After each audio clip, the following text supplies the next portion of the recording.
Discovered my wife's informal will after her family looted our home while I was tending to our injured son. My wife died suddenly in an accident that critically injured our son.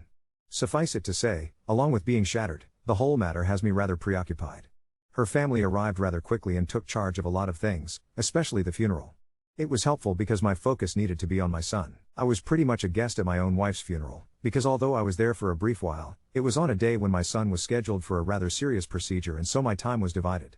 All the while, I could hear Suzanne, my wife, in my mind telling me to take care of Zach and not worry about the formalities. So I basically just gave my in-laws my checkbook. I'm not complaining about that. What happened next is different. They wanted to take some of her things, and of course I understood the value in their having a keepsake of their sister/daughter. I would never have said no. But they took everything. Keep in mind, I wasn't there, my younger son wasn't in the house at the time either. The next time I was home, I realized that they basically cleaned the house out of everything they thought was hers, including photo books. Hours before this, my wife's older sister even went so far as to say she wanted to take PJ, my younger son, saying I needed time and that he would be better with them. I shot that down before she ever finished the idea, though I tried not to let my anger show.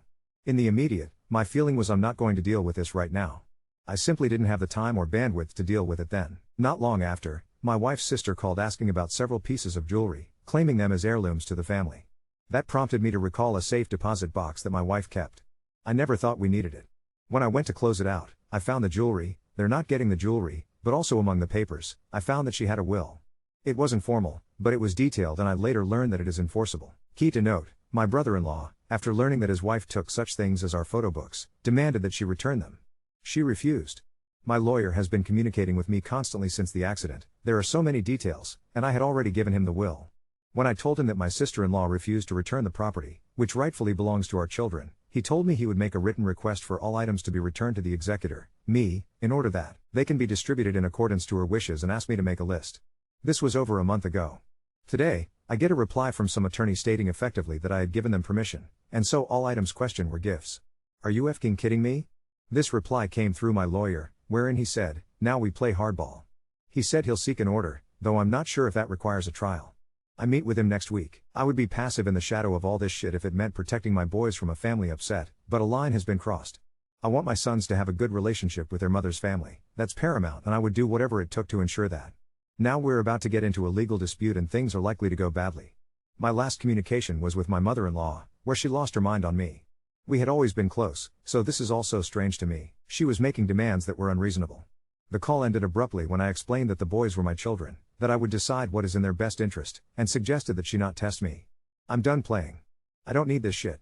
I buried the love of my life, I'm dealing with the after effects of the accident, I am doing everything I can to bring my son back to good and now I have to deal with this? I haven't told the boys about any of this, yet. I hope I won't have to. More than once, one of them asked where this or that is, and I told them that their aunts borrowed them. Who does this? Seriously. Update 1. Many asked that I update, and so I am. I had a long and reasonably deep discussion with Suzanne's mother and sisters earlier today. They speak to the boys, my sons Zach and PJ, on occasion and actively seek the connection. I haven't spoken to them in a while and haven't proceeded with any additional action since the initial request through my attorney that they return her property, now my children's property. It was my wife's older sister's birthday a couple of days ago and, for all that's happened, I still made sure to send her lilies. Suzanne sent her lilies every year. I guess I was looking to remain human though all this mess and maybe rubbing their nose a little at the same time. Either way, this was the catalyst for her call today. We spoke for a minute or two before she asked if I would speak to them all, together on Zoom. They were actually standing by as we spoke. So I closed the door of my study and joined them online. As they popped up on my screen, I didn't say anything. I didn't show any emotion at all. This was their invitation, so I would just listen. I had no idea what to expect. Her mother started the conversation by hitting the tough subject head on, saying, "We have the request from your lawyer and we withdraw our answer. We want to comply with everything." Then her older sister added, "And we want to know how we can fix what we broke." For the hell I've been living over this, the relief of their words was enough. I told them, nothing needs to be broken. They asked me if I would listen, and of course I said I would. And for a while I did, I didn't say a word. They were orderly if not rehearsed in their monologue, taking turns and affirming each other. Her mother explained that they were shattered after losing Suzanne and that they seemed to come together as a pack. "We've had some time since those first days and we've talked it through and all of us realized that we weren't thinking," her younger sister said. Part of their grief was anger, they explained. They weren't angry with me, just angry in general. When they were at the house and picking a couple of items to keep, they just kept taking things. Her older sister explained that they were upset that, as Suzanne's husband, I controlled everything and everything defaulted legally to me. She said it shouldn't have upset them, acknowledging that's just how it is, but that they felt secondary. This was the only time I spoke, saying, "I never made you feel secondary. We just wanted her back." One of them said. "Without that, we wanted everything we could have of her." They knew they were wrong, but being wrong only made it worse. They explained it like digging a hole and not being able to get out of it. "So we doubled down," one of them said. Her mother became emotional when she said, "I read the inscription on the box and realized that it wasn't Suzanne's but that she had it made for you." She then said she didn't mean to take it. The inscription she speaks of is carved on the inside lid of a small decorative box that Suzanne gave me years ago. It reads "Still and After All." She always said that to me, especially after I would drive her crazy. Whenever I got Suzanne mad, I'd ask if she loved me. She always said, "Still and After All." Anyone would know that the box means a great deal to me. The upshot is that my brother-in-law will be returning everything next weekend. Her mother emphasized everything. He'll be at driving down and my sister-in-law asked if it might be possible for him to stay over, given that it's a long ride. I told her that Anthony should always consider this his home. And they should too. When they finished, it was my turn. I didn't say much, I didn't want to say a lot. I only told them how much their decision meant to me and the boys. I explained that I understood everything they said. We were all out of our minds, I assured them. I'm relieved and yet cautious. Update 2.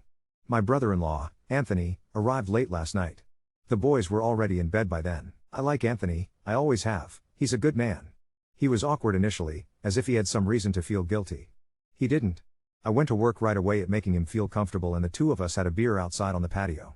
It was good to talk to him and we spent some time reminiscing over some funny memories. It wasn't long before we were relaxed. I convinced him to stay just a bit longer today so that we could take the boys fishing. They love their Uncle Tony and he loves them. I knew it would make them happy and it did. We had a really great time. Sitting with him on the patio last night, I could tell he was exhausted from the drive, and so I told him the guest room was all set for him. But I asked him for his keys, because I wanted to bring everything in while the boys were sleeping. He insisted on helping, and so we emptied his little van. True to their word, everything was there. There were a couple of very obvious items, such as the bell my boys love so much. It's not all that impressive but the sentimental value is very real. Also, their mother's little flower painting was another item of great sentimental value, among other things now returned. The space where her painting hung was starkly cold, but now it's warm again. After getting Zach ready for the day, both boys migrated to their usual place at the counter in the kitchen. Uncle Tony came out as soon as he heard them and their reunion was really wonderful. This is why it was so important to me to keep her family close. I know they love the boys and I know the boys love them.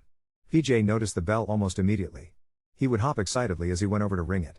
He put 2 and 2 together and thanked Anthony for bringing it back, then asked, why did they borrow it anyway? That had been my excuse. I told them that their aunts borrowed a few things. Anthony just smiled and said, I really don't know. It was a perfect answer because the subject was dropped right away. The boys don't need to know, and right now, they don't care. After the bell, Zach's first instinct was to turn to the hall to see if the painting was back. When it was, he and PJ went over to study it, as if it were hanging in a museum. Although they're only boys, clearly these things matter to them. I glanced over to Anthony and saw a smile on his face that can only be described as content. Those who may recall, it was Anthony who demanded his wife, my sister-in-law, return everything. I changed the focus by riling the boys up with the news that we were going to the pier. They were immediately diverted and that was my plan. They may notice other items are back where they belong, but I don't know that they'll think too much into it. There could be no better solution than that. I will have all of my wife's photo books copied for her family, and the next step is to visit with them, to share Suzanne's will, and to give them the things she wanted each of them to have. I will go into the visit renewed, having put this moment behind us. In the end, they did the right thing. Forgiveness, therefore, is the correct response. I've vented about this here before and I've tried everything I know not to come to this place. But here we are. Since losing my wife, her family has acted like entitled vultures. Rather than supporting our children, they came through and stole everything after the funeral while I was in the hospital with my son, who was also in the accident. I tried to settle the matter with them personally, but they ignored me, thinking I'd just let it go. I've been 20 years a slave to these people, playing the part that they expect me to play, trying to keep them happy in the name of family. We're all done with that now. Most of it was resolved when my lawyer sent a demand letter. That action caused them to reach out to me with crocodile tears and apologies and they returned most of the items, but not all. What didn't come back was trivial, for what I knew at the time, and I let it go. At the time, I accepted them, tried to understand them, and was willing to let bygones be bygones for the sake of my sons. Things haven't gotten better. They came at me for Suzanne's insurance. I think that was the beginning of the end for me. She had a will for them, specifically for them, she knew they would do this and tried to mediate it. She was specific to what she wanted to leave them, and I followed it to the letter. Our sons were the only beneficiaries of her insurance policy and I put that policy into trust for each of them, again to the letter. There's nothing else. I finally reached critical mass with these people and shut them down. I cut them off, I won't deal with them any longer, and I told them that, in the end, I would support my son's relationship with them, but it will be lacking the trust that a family should have by default. My sons have picked up on a lot this, and I've been frank with them, and they have become indifferent. They know the score, and they haven't spoken to them much since my elder boy's birthday. That's when they took the event to go after him, which was unacceptable. It kills me, because I've known these people most of my life and a part of me still wants to love them. They're not evil, they're just so very wrong. They have a mindset that never made sense to me. It's a lot of what I've worked around all my life with Suzanne, and she did too. She was nothing like them. After Suzanne, they've done everything wrong to the point where it's irreversible. We don't speak. But this didn't keep them from leaving a message on my phone this past week. I will not respond to it. In it, they said that we needed to discuss Suzanne's affairs. The translation is, we want money. No. My last conversation was about my father-in-law's watch. It took me some time to realize that they had taken it and I wanted it back. I asked for it back. But I also asked them if they planned to gift it to my son themselves, because if so, that would be fine. They've said nothing. I didn't know about the watch at first. I didn't think to look for it in the items that were taken and returned. But when I remembered it, I was upset to find it missing. Before her beloved father died, he was a good man. He gave Suzanne his watch to give to our son Zach on his graduation day. It was a deathbed wish and everyone knew it. The watch, a Rolex, was his prized possession. He bought it in Japan when he was in the service, and he was determined that it go to Zach, not only as the first grandson, but for how deeply he loved him. Suzanne had the watch for a few years before she died. It isn't noted in any will or anywhere else where the law might find it. It was a verbal understanding. She had possession until they took it. And so there's a 9/10 THS thing going on here. A legal he said/she said. My sister-in-law admitted that they had it. I was keen enough to record it, whether admissible or not, I have it. She didn't say which of them was in possession, but that they had it. When I asked for it to be returned, even offering to pay them for it, I get, well, we can talk about that, as if suggesting that it was a chip in their game. The trouble is that I'm not playing anymore. My lawyer is a pit bull, truly a nasty man, excellent lawyer. Ever since his interaction with their counsel over the first wave of nonsense and the demand letter, he was personally pissed. This lawyer of mine isn't a friend per se, but we deal with each other almost every day. Before all this happened, I never realized how thick the legal quagmire is following such an event, so many details. I called him Friday and left a message with his assistant. He called me today, Saturday.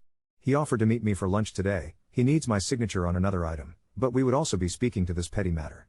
He reminded me how I resisted legal action in the past, but that maybe it was time. The upshot is that I've greenlighted a lawsuit and he'll get it rolling on Monday.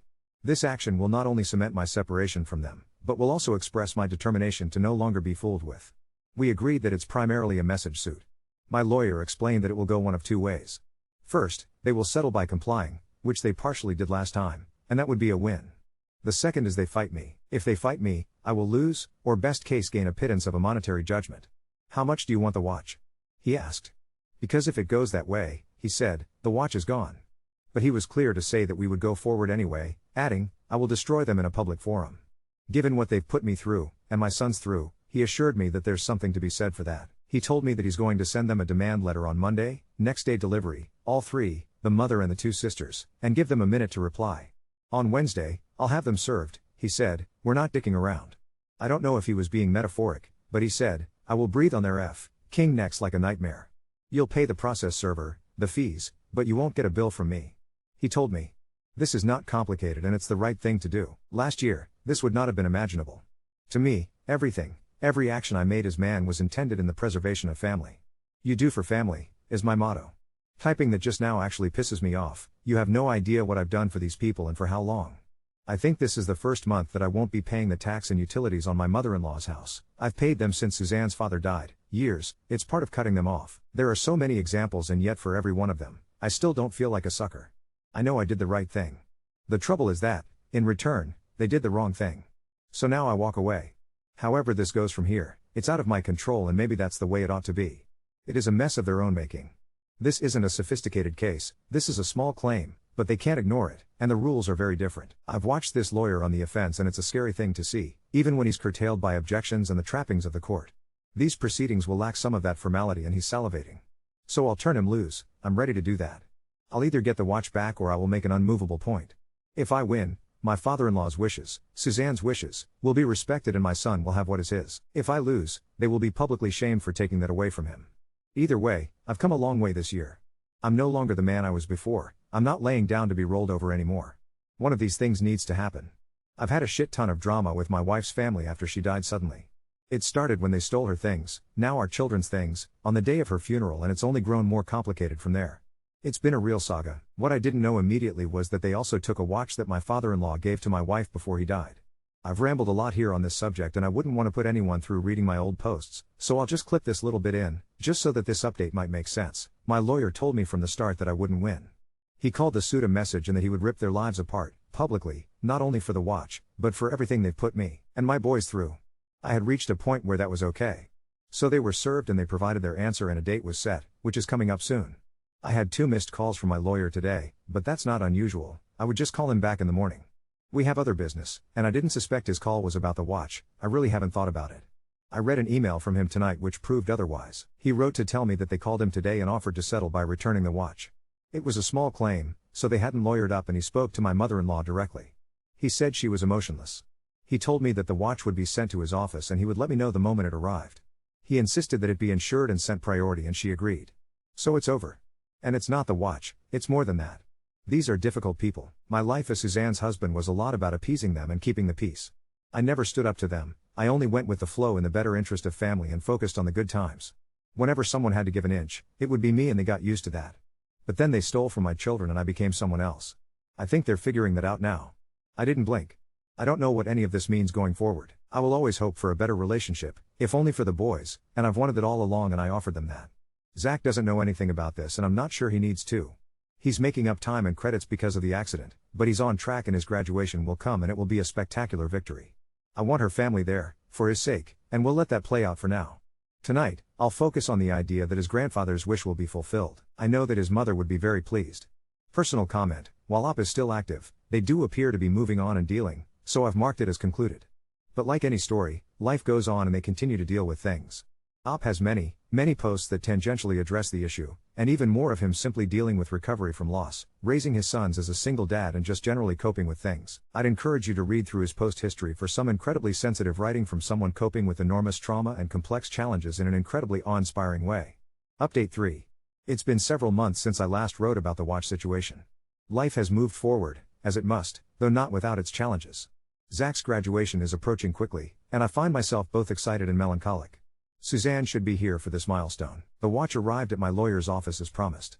When I went to pick it up, he handed me the package with a satisfied smirk. They included a letter, he said. I took the package without opening it there, thanked him for everything, and headed home. Once alone in my study, I carefully opened the package. The watch was there, nestled in its original box, my father-in-law's prized Rolex, still in perfect condition. The letter was brief, written in my mother-in-law's handwriting. This belongs to Zach. We were wrong.